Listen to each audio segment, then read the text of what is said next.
जैसे जैसे शिक्षकों का चेहरा दिखने लगता है यार कहां आ गए, लेकिन जब जाने का टाइम आता है गजब का फुर्ती होता है। यस या नो? तो जाने के टाइम ठीक है, फुर्ती है, आपका नहीं है।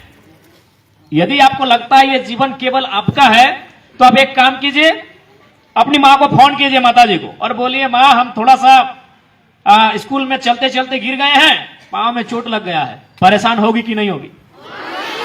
परेशान हो सके, आपका स्कूल का बेहतर डेवलपमेंट हो, आपका एजुकेशन का स्तर बेहतर हो, इसलिए भी हम लोग विधायक चुने हैं, ठीक है? इसलिए आपको जब भी हमारी जरूरत पड़े आप बेहिचक हमें कहिएगा, कहिएगा ना? डरिएगा नहीं ना? ओके। आपके जितने भी गुरुजन है, पहला बात तो जान लीजिए, केवल आपके गुरु नहीं है, आपके भाई हैं, आपके अभिभावक हैं। इनसे पढ़ाई के अलावा भी इनसे पढ़ाई के अलावा भी आपको सहयोग लेना है। पढ़ाई को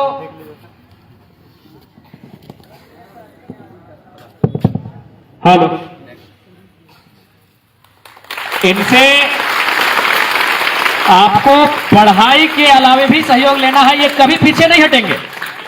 सपोज मान के चलिए आपके पास कलम नहीं है, आप स्कूल आ गए हैं, तो क्या अगर सर से आप कहेंगे कि सर एक कलम नहीं है, तो क्या आपको 5 रुपए नहीं देंगे?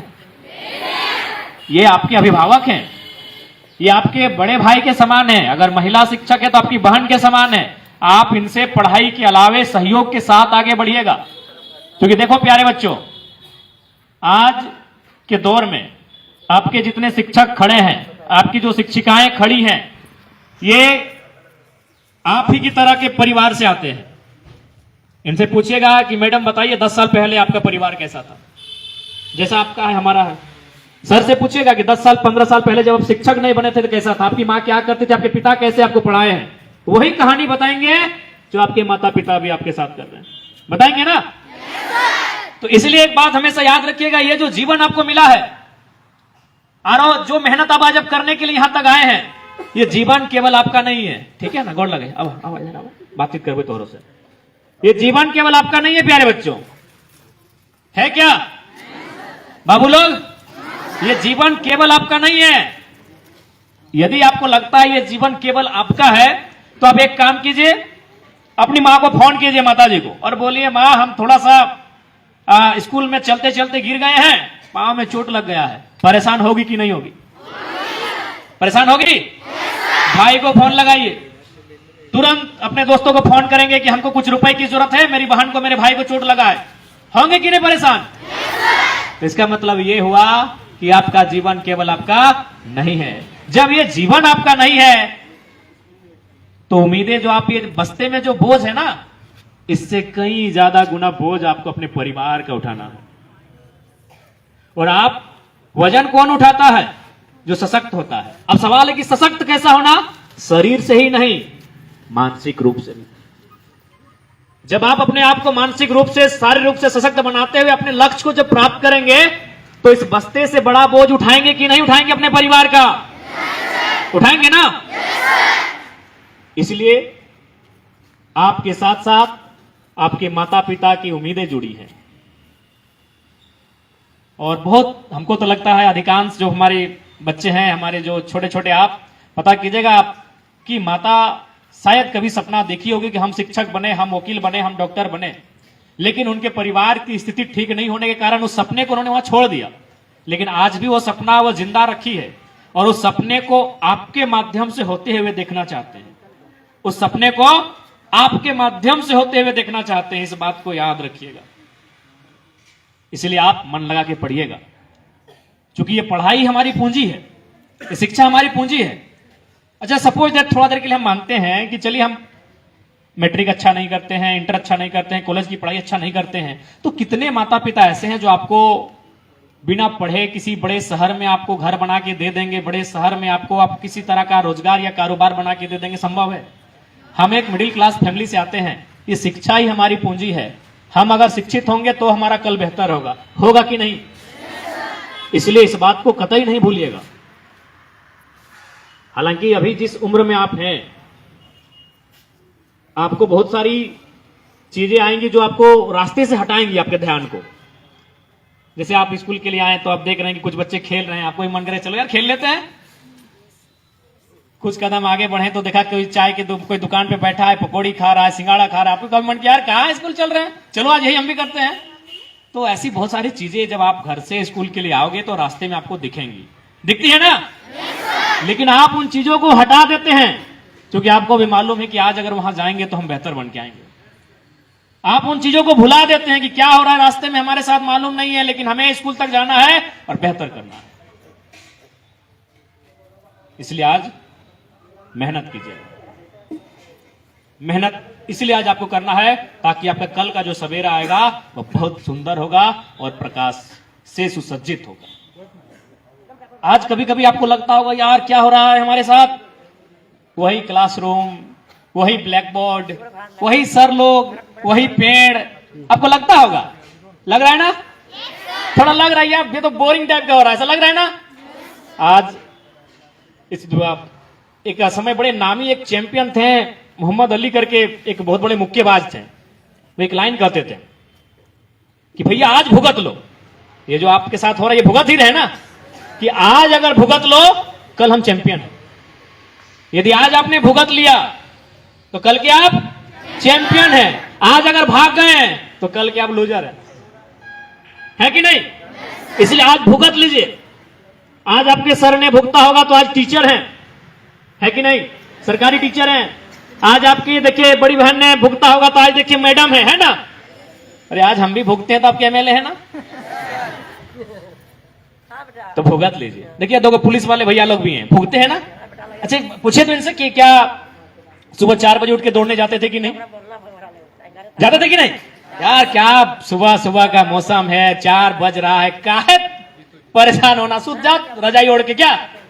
लेकिन इन्होंने रजाई को त्यागा, 4 बजे उठे, ग्राउंड में गए, खूब भागे, पूरा दौड़े, जंगल में, पर्वत में, पहाड़ में, पुलिस बन गए। सपना था पुलिस बनना, पूरा हुआ कि नहीं? आपके शिक्षक। तो प्यारे बच्चों आज भुगत लो, कल के आप चैंपियन हो। अभी आपको तय करना है कि आपको चैंपियन बनना है कि नहीं बनना है। कितने लोग हैं जो चैंपियन बनना चाहते हैं? सब नहीं चाहते हैं, सब चाह रहे हैं चैंपियन बनना। तो आज सामना कीजिए परिस्थिति का, आज सामना कीजिए 6 घंटा की क्लास का, आज सामना कीजिए गुरुजनों की डांट का, आज सामना कीजिए एक ही प्रकार के पूरे 365 दिनों के ब्लैक बोर्ड का। आज सामना कीजिए उन परिस्थितियों का, आप कल के चैंपियन हो। और एक बात प्यारे बच्चों हमेशा याद रखिएगा, यदि आप माइनस होंगे तो क्या होगा मालूम है? यदि आप बैक होंगे तो क्या होगा मालूम है? आपका परिवार 20 साल 25 साल बैक होगा ना? क्योंकि नया जनरेशन कब आएगा? जब आप बड़े होंगे और आपके बच्चे होंगे। तो कितना अंतर होगा? 20-25 साल का। यदि आप आज किसी तरह भाग जाते हैं प्यारे बच्चों, यदि आज परिस्थितियों का आप सामना नहीं करते हैं, आज यदि आप अपनी पढ़ाई में मन नहीं लगाते हैं और परिणाम आपके पक्ष में नहीं आता है प्यारे बच्चों, तो याद रखिएगा आप 25 साल आपका परिवार पीछे चला जाएगा। क्या आप ऐसा चाहते हैं? चाहते हैं कि आपका परिवार 20 साल 25 साल पीछे जाए? इसलिए आज आपको मेहनत करना है, इसलिए आज आपको संघर्ष करना है कि आपके परिवार को 20 साल 25 साल पीछे नहीं जाना। क्योंकि आप केवल अब अपने लिए नहीं है, आपके कंधों पर बहुत बड़ी जिम्मेवारी है ना? अभी आप घर जाएंगे, जाके देखेंगे, आप देखिए सुंदर सुंदर कपड़ों के साथ यहां आए हैं, आपके पांव में अच्छे अच्छे जूते हैं, एवलॉन वाला जूता। अरे हम लोग भी एवलॉन बड़ी पहने फुटबॉल के टाइम है ना? लेकिन जाके देखिए माता पिता को 2 सालों से नहीं लिए होंगे, 1.5 सालों से नया कपड़ा नहीं लिया होंगे, क्योंकि वो उनको मालूम है कि फ्यूचर आप पे सारी चीजों को उन्होंने लगा दिया है। तो अब आपको भी बदले में कुछ देना है ना? इसलिए क्योंकि हम थोड़ा सा लेट से आए हैं और आपका जाने का टाइम है, तो हम ज्यादा नहीं बोलेंगे, बस इतना ही कहेंगे, आप मन लगा के मेहनत से पढ़िए। आपके शिक्षक भी आपके साथ हैं और आपके एमएलए भी आपके साथ हैं। जहां हमारी आपकी जरूरत पड़ेगी हम आपके साथ हैं, ठीक है? जरूरत पड़ा तो आपकी क्लास में आकर हम आपको पढ़ाएंगे भी और फुटबॉल के मैदान में दौड़ाएंगे भी, है ना। अब जहां हमें ढूंढोगे हमें वहां पाओगे, हम ऑलराउंडर एमएलए हैं। आपके क्लास में हम घंटी भी लेते हुए पाए जाएंगे और फुटबॉल के मैदान में आपको दौड़ाएंगे भी, फुटबॉल किक भी लगाएंगे और बल्ला पकड़ के लंबा सिक्सर भी उड़ाएंगे, ठीक है। आप जहां हमें खोजोगे हम आपके साथ वहां पाएंगे। और एक बात, हम दूसरी की कहानी नहीं बताएंगे, आज आपको अपनी कहानी सुना रहे हैं।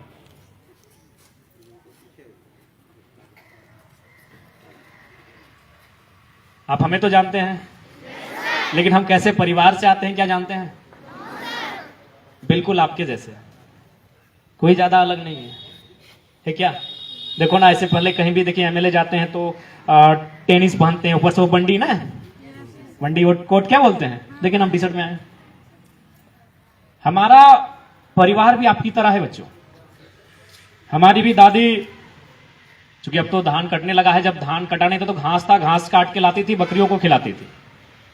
हालांकि अभी हमारी माँ बीमार रहती है, लेकिन जब बीमार नहीं थी तो बारी से जो साग सब्जियां आती है उन्हें लेकर, तो चाची में घटिया लगता है, उसका बुधनी हटिया नाम है, वहां बेचने के लिए जाती थी। आज भी हमारा घर मिट्टी का घरौंदा है, मिट्टी का घर है हमारा। एक आवास मिला है जिसको वो इंदिरा आवास बोलते थे, अब तो प्रधानमंत्री आवास उसका नाम हो गया है। तो आज आपके एमएलए जो आपके बीच खड़े हैं आपसे भिन्न नहीं है, आपसे अलग नहीं है, आप ही की तरह है और आप ही की तरह घरों से होकर हम यहां तक आए हैं। क्यों आए हैं? अच्छा, आपको मालूम है कि भाई लोगों ने हमें एमएलए क्यों चुना? इसलिए नहीं चुना कि हम यंग हैं, 29 ईयर के हैं, हम दौड़ सकते हैं, अच्छा बोल लेते हैं। खैर अच्छा तो दिखते नहीं है। हमें इसलिए चुना कि हम पढ़े लिखे हैं। हम खुद अभी पीएचडी की पढ़ाई कर रहे हैं। लोगों को लगा कि ये बंदा, ये लड़का अगर जाएगा तो सदन में जब बात करेगा तो लोग सुनेंगे। लोगों ने हमें क्यों चुना एमएलए के रूप में? पढ़े लिखे। पहली प्राथमिकता यही थी। सब यही कहते थे कि बाकी 80 एक तरफ रहे ना, जरा मत तो जाएगा और मुद्दों को रखेगा तो लगेगा कोई मुद्दों को रख रहा है, इसलिए हमें चुना एमएलए के रूप में। पर हम तो कोई विशेष नहीं है, पढ़े लिखे, तो इसलिए आपको पढ़ना लिखना है, मन लगा के पढ़ना लिखना है, क्योंकि ये पढ़ाई हमारी पूंजी है।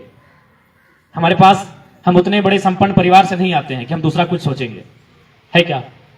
दूसरा कुछ सोचेंगे क्या? हमारी पूंजी है, पढ़ाई है, इसलिए आपको पढ़ना है। और उसमें किसी प्रकार की कोई कंजूसी ना हो, किसी प्रकार की कोई कटौती ना हो, ठीक है ना। देखिए यहां आप 4 घंटा, 5 घंटा, 6 घंटा समय दे रहे हैं कि नहीं? सपोज मान के चलिए, अब जहां सबसे मूल्यवान क्या है? टाइम है। टाइम इज मनी, सुनते हैं ना लोग, बोलते हैं ना टाइम इज मनी, समय सबसे मूल्यवान है। तो हम यहां 4 घंटा से 6 घंटा देते हैं ना, 10 से 4 बजे तक तो 6 घंटा हो गया। हम यहां 6 घंटा समय देते हैं, जहां अगर वहां से हम कुछ हासिल करके नहीं जाएंगे तो गलत बात है कि नहीं? हम यहां 6 घंटा समय देते हैं। भैया देखो, क्या आपके गुरुजनों ने आपको कहा कि जबरदस्ती स्कूल आइए? क्या कहा? आप इसलिए आए हैं चूंकि आप यहां समय दे रहे हैं और इसमें आपको हासिल करके जाना है। सपोज मान के चलिए अगर किसी को पढ़ने में मन नहीं लग रहा है, तो मान के चलिए अगर वो डिसाइड करता है कि मन कहां लग रहा है, बोले ना हमको दौड़ने में मन लगता है, तो तुम अगर 6 घंटा दौड़ोगे तो इस राज्य के नंबर 1 रनर बनोगे कि नहीं? तुम ये कह रहे हो कि नहीं मुझे गाना पसंद है भैया, तो अगर तुम 6 घंटा, चलो तुम 6 घंटा दे दें, गाना है, तो क्या इस राज्य के नंबर 1 सिंगर बनोगे ना? तो मेरे इस कहानी का कहने का मतलब है कि जहां समय देते हो वहां तुम्हें एक्सपर्ट होना है। तुम समय अगर गैराज में देते हो, तुम समय अगर खेल के मैदान में देते हो, तुम समय अगर फुटबॉल में देते हो, तुम समय अगर क्रिकेट में देते हो, तुम पेंटिंग में देते हो, सिंगिंग में देते हो, माउंटेनिंग में देते हो, जहां समय देते हो 4 से 6 घंटा, वहां का तुमको एक्सपर्ट बनना है, वहां कोई तुम्हारा मुकाबला ना कर पाए, ठीक ना? अगर समय दियो 6 घंटा, वहां अगर कोई तुम्हारा मुकाबला करेगा, ठीक बात है। तो जहां तुम समय देते हो वहां तुम्हारा कोई मुकाबला नहीं होना चाहिए, वहां तुम्हें निपुण होना है, वहां तुम्हें हुनरमंद, अकलमंद बन के निकलना है। इसलिए आज तमाम जो प्यारे बच्चे, आप सभी को हमारा यही संदेश रहेगा, आप मन लगाकर पढ़ें और अपने सपनों को पूरा करें। सपने सच होते हैं ना? बताओ, हमें देख के कोई बोलेगा कि हम विधायक हैं? बताओ, हम विधायक हैं? सपने सच होते हैं ना? बताइए, 2 साल पहले हमें कोई जानता नहीं था, आज हम आपके विधायक भी हैं, और छोड़िए राज तो छोड़िए, पूरे हिंदुस्तान के बड़े बड़े चैनल्स को खोलिए, कौन है हो जयराम महतो, है ना? सपने सच होते हैं ना? तो सपने देखिए और उस सपनों को पूरा करने के लिए संघर्ष करें। फिलहाल आपको आपका लक्ष्य होना चाहिए पढ़ाई लिखाई, आपका लक्ष्य होना चाहिए, आप वहां केंद्रित कीजिए और अपने सपनों को हासिल कीजिए। ठीक है प्यारे बच्चों, और हाँ बढ़िया से छुट्टी के टाइम, क्योंकि आने के टाइम थोड़ा सा उदासी होता है, प्रैक्टिकल है ना मत बोलो यार, आने के टाइम बोलता है यार स्कूल जा रहे, जैसे स्कूल का गेट करीब आने लगता है, जैसे जैसे शिक्षकों का चेहरा दिखने लगता है यार कहां आ गए, लेकिन जब जाने का टाइम आता है गजब का फुर्ती होता है। यस या नो?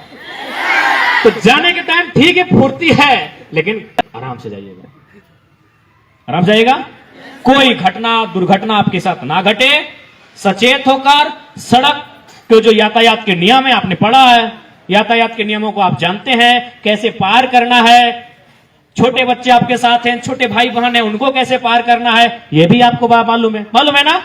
तो हमको मालूम है जाने के टाइम आपको बहुत फुर्ती है, लेकिन फुर्ती में थोड़ा सा सोच समझ के, है ना? चलिए ठीक है, आपको आपके भविष्य के लिए, उज्जवल भविष्य के लिए बहुत बहुत शुभकामनाएं, और जब भी हमारी आपको आवश्यकता हो एक कॉल जरूर कीजिएगा। 9031701932 याद हो गया ना? अरे हम लोग याद कर लेते, इतना जल्दी कोई बोलता है तो। 9031701932। चलो तुम अपना कोई अपना 10 नहीं सुना, हम तुरंत याद कर देंगे। चलो तुम एक बार अपना मोबाइल नंबर सुना, हम तुरंत रिपीट कर रहे हैं, दो करके। कोई भी नंबर सुना? हाँ तुम्हारा